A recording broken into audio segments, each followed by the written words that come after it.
চট্টগ্রামের নতুন ব্রিজ থেকে আগ্রাবাদ রোড পর্যন্ত পরিবহন সেক্টরে চলছে নানা অনিয়ম।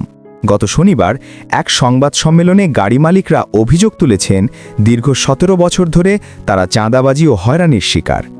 অভিযোগ অনুযায়ী জাহাঙ্গীর মিস্ত্রি নামের এক ব্যক্তি অন্য গাড়ির নাম্বার প্লেট ও রেজিস্ট্রেশন ব্যবহার করে নিজেই গাড়ি তৈরি করছেন এবং সেগুলো রাস্তায় নামিয়ে দিচ্ছেন, যা সম্পূর্ণ অবৈধ। শুধু তাই নয়, ৪ নম্বর রোডের প্রায় ৮৫% গাড়ির ডকুমেন্ট তিনি নিজের মতো করে তৈরি করেছেন বলে অভিযোগ। বুঝতে পারছি, ধন্যবাদ আপনাকে। জাহাঙ্গীর মিস্ত্রি যে বিজনেসটা করে, আপনি ওনার গ্যারেজে গেলে দেখবেন উনি এক গাড়ির নাম্বার প্লেট দিয়ে, এক গাড়ির রেজিস্ট্রেশন নাম্বার দিয়ে উনি নিজে গাড়ি বানিয়ে এটাতে ফিট করে বিক্রি করে, যেটা আইনগতভাবে টোটালি অবৈধ। জরিপ করে দেখতে পারবেন ৪ নম্বর রোডের ৮৫% ডকুমেন্ট উনি কবজা করে রাখছে। এছাড়াও রুবেল নামে এক ড্রাইভারকেও এই সিন্ডিকেটের সাথে জড়িত থাকার অভিযোগ করেছেন গাড়ি মালিকরা। ব্যবসা করতে গেলে ওনার কাছ থেকে আমরা ১০ নম্বর ডকুমেন্ট কেটেছি। জাহাঙ্গীর মিস্ত্রির পাশাপাশি রুবেলও আছে। সম্প্রতি গাড়িতে নতুন মেট্রো স্টিকার চালু হওয়ার পর বৈধ স্টিকারযুক্ত গাড়িগুলো থেকে চাঁদা আদায় বন্ধ হয়ে যায়, আর এতেই ক্ষুব্ধ হয়ে ওঠে অবৈধ সিন্ডিকেট।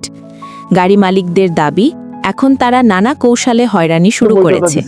তাতে চাঁদাবাজিতে আমরা অতিষ্ঠ হয়ে যখন আমরা সরকার পরিবর্তনের পরে নগর মেট্রো নামের একটা স্টিকার দিয়ে আমরা যখন চালাইছি, যার মধ্যে কোনো ওয়াবিল নাই, কোনো চাঁদা নাই, কোনো দৈনিক কিছুই নেই, তখন তারা আমাদের উপর নানা রকম হয়রানি অভিযোগ শুরু করছে। কারণ আমরা ওদের গাড়ি ছিল তখন ৭০ টাকা, এখন ওই চাঁদাবাজির ৩৫-৪০ টাকার যখন নগর মেট্রো স্টিকার লাগিয়েছে, তখন আমাদের উপর নানা রকম হয়রানি, নানা রকম অসন্তোষ, ওদের কারণে আমাদেরকে চেলে পেলে দিয়ে সব জায়গায় আমাদেরকে জীবনটাকে হুমকি করে তুলছে।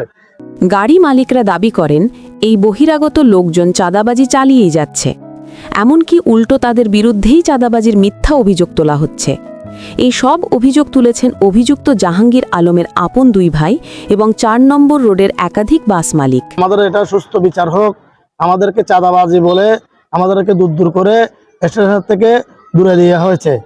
গাড়ি মালিকদের দাবি, তারা চাঁদাবাজি মুক্ত পরিবহন ব্যবসা ও সংগঠন চান।